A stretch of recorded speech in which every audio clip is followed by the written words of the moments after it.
कितीही अडचणी आल्या, कसलीही संकट आली तरी सर्वांना एकाच सूत्रात बांधणारा राज्याचा धार्मिक सोहळा अर्थात आनंदवारी. ज्ञानोबा माऊली आणि तुकोबारायांच्या पालखी सोहळ्याचा कार्यक्रम जाहीर करण्यात आलाय. परंपरेनुसार ज्येष्ठ वद्य अष्टमीला म्हणजेच 28 जूनला ज्ञानेश्वर महाराज यांच्या पालखीचं प्रस्थान होणार आहे.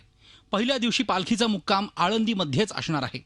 यंदा नव्यानेच बांधलेल्या दर्शन बारी मंडपात म्हणजेच जुन्या गांधी वाड्यात मुक्काम असेल. 29 जून आणि 30 जूनला पालखी पुण्यात असणार आहे. 1 आणि 2 जुलैला सासवडमध्ये मुक्काम असेल.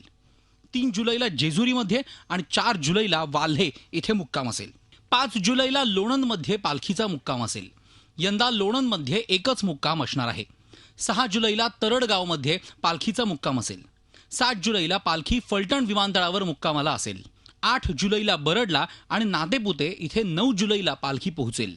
त्यानंतर पालखीचा 10 जुलैचा मुक्काम माळशिरस तर 11 जुलैचा मुक्काम वेळापूर इथे असणार आहे.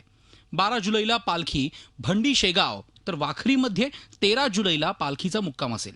14 जुलैला पालखी पंढरपूरला पोहोचेल. 15 तारखेला आषाढी एकादशी आहे.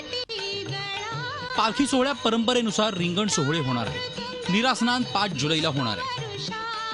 पहिलं उभं रिंगण चांदोबाचा लिंब इथे 6 जुलैला होईल. पहिलं गोल रिंगण 10 जुलैला सदाशिवनगर इथे तर 11 जुलैला खुडूस फाट्याला दुसरं गोल रिंगण आणि 12 जुलैला ठाकूरबुवांच्या समाधीजवळ तिसरं गोल रिंगण होणार आहे. 13 जुलैला वाखरीजवळ दुसरं उभं रिंगण, चौथं गोल रिंगण सोहळा रंगणार आहे. 14 जुलैला विसबावीजवळ तिसऱ्या उभ्या रिंगणाचा सोहळा रंगणार आहे. आषाढी वारीसाठी संत श्री तुकाराम महाराजांची पालखी परंपरेनुसार ज्येष्ठ कृष्ण सप्तमीला म्हणजेच 27 जूनला मुख्य देऊळवाड्यातून प्रस्थान ठेवेल. पहिल्या दिवशी पालखीचा मुक्काम देहूतच इनामदार वाडा इथे असेल. पालखी इनामदार वाड्यातून मार्गस्थ होऊन आकुर्डीतल्या विठ्ठल मंदिरात 28 जूनला मुक्कामी येईल. 29 आणि 30 जूनला पालखी पुण्यात मुक्कामी असेल. 1 जुलैला पालखी लोणी काळभोरला तर 2 जुलैला यवत इथल्या श्री भैरवनाथ मंदिरात मुक्काम करणार आहे. पालखीचा मुक्काम असेल. 5 जुलैला पालखी बारामतीतील सांस्कृतिक भवनात मुक्कामी असेल. पालखीचा 6 जुलैला सणसर इथे मुक्काम असेल. 7 जुलैला पालखी सणसरहून बेलवडी, शेळगाव फाटामार्गे निमगाव केतकी इथे मुक्कामी येईल. बेलवडीत पहिलं गोल रिंगण होईल. 8 जुलैला पालखीचा इंदापूर इथे मुक्काम असेल. 8 जुलैला इंदापूर इथे दुसरं गोल रिंगण होईल. 9 जुलैला पालखीचा सराटीत तर 10 जुलैला पालखी अकलूज मुक्कामी जाईल.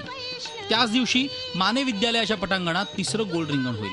11 जुलैला पालखीचं माळीनगर इथे पहिलं उभं रिंगण होऊन पालखी बोरगावमध्ये मुक्कामी जाईल.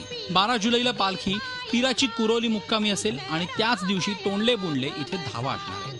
13 जुलैला वाखरीत मुक्काम करेल. तिथंच बाजीराव विहीर इथं दुसरं उभं रिंगण होईल. 14 जुलैला पालखी सोहळ्यात वाखरीजवळ अभंग आरती आणि तिसरं उभं रिंगण होणार आहे. त्यानंतर सोहळा पंढरपूरमध्ये पोहोचणार आहे. 15 जुलैला आषाढीचा सोहळा रंगणार आहे. वारीच्या प्रत्येक टप्प्यावर आणि वारीचा साध्यंत वृत्तांत आम्ही सालाबाप्रमाणे आमच्या आनंदवारी या विशेष कार्यक्रमात प्रेक्षकांसाठी घेऊन येणार आहोत. त्यामुळे विठुरायाच्या भक्तीत लीन करण्यासाठी आम्ही तुमच्यासाठी घेऊन येत आहोत आनंदवारी. कैलासपुरी, झी मीडिया, पिंपरी चिंचवड. झी 24 तास रहा एक पाऊल पुढे.